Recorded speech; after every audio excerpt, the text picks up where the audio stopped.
ધંધુકાથી 3 ગાંવ છેટે આવેલ અડવાળ ગામમાં શ્રી હરિના પરમ ભક્ત તુળજારામ રહેતા હતા. ગામમાં તેઓ ગોરપદું કરતા, તેથી તેમને સૌ તુળજારામ ગોર કહીને બોલાવતા.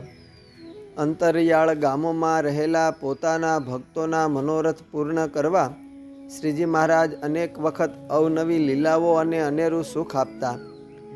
જ્યારે મહારાજે જેતલપુરમાં યજ્ઞ કરવાનું પ્રયાણ કર્યું, એ વખતે શ્રીજી મહારાજ જેતલપુર યજ્ઞમાં જવાની તૈયારી કરીને ગઢપુરથી નાજા જોગિયા આદિ સૌ પાર્ષદો સાથે ઝીંઝાવાદર પધાર્યા. જેતલપુરમાં ભવ્ય દિવ્ય યજ્ઞ થતો હોય, તેમાં જવા માટે શ્રીહરિએ પોતાના કાઠી ભક્તોને ઝીંઝાવદર તેડાવ્યા હતા. ગામો ગામથી કાઠી ભક્તો ઘોડેસવાર થઈને ઝીંઝાવદર આવી ગયા. ત્યારે વળી શ્રીજી મહારાજે અચાનક નવું પ્રયાણ કર્યું. મહાસમરથ હરિ સાક્ષાત, જાણે ભૂત ભવિષ્યની વાત. શું છે જેતલપુર થવાનું, નથી તેહ પોતા થકી છાનું. ઝીંઝાવદર વાલો સીધાવ્યા, સર્વે સત્સંગી કાઠી તેડાવ્યા. કહે કૃષ્ણ ચાલી શકો જેહ, અમ સાથે તો આવજો તેહ. દોડવું એ પડે કોઈ ઠામ, થાકી જાય તેનું નહીં કામ.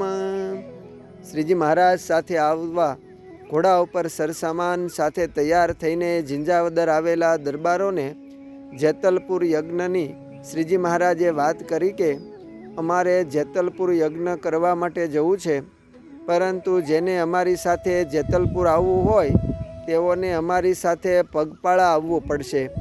માટે જે ચાલી શકે એમ હોય એમને જ આવવું. વળી કદાચ રસ્તામાં ક્યાંક દોડવું પણ પડે, માટે આવી તૈયારી હોય તેવા ભક્તો જ અમારી સાથે આવે.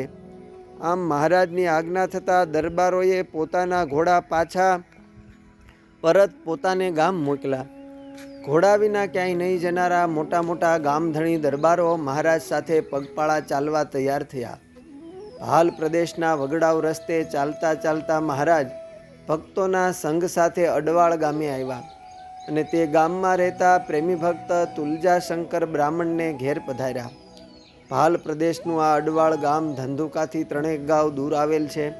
વળી એ સમયે ભાલના રસ્તાઓ પણ કઠિન હતા, છતાં પણ ગામધણી દરબારો સાથે પગપાળા વિચરણ કરતા અને એક ભક્તનો સંકલ્પ પૂરો કરવા મહારાજ અડવાળ પધાર્યા હતા. તુળજાશંકર ગોર તો બેઠા બેઠા માળા ફેરવતા હતા. ત્યાં તો ધૂળ ધૂળ લુગડા થઈ ગયેલા અને ભાલના રસ્તે પગપાળા ચાલતા થાકીને લોથપોથ થઈ ગયેલા દરબારો સાથે મંદ મંદ હસતા મહારાજ ગોરના આંગણામાં આવીને બેઠા. તુળજાશંકર ગોર તો ભાવ વિભોર બની ગયા. તેમની આંખોમાંથી હરખની આંસુઓની ધારા વહેવા માંડી. ઝટપટ ઓસરીમાં ખાટલા ઢાળાને રજાઈઓ બિછાવી.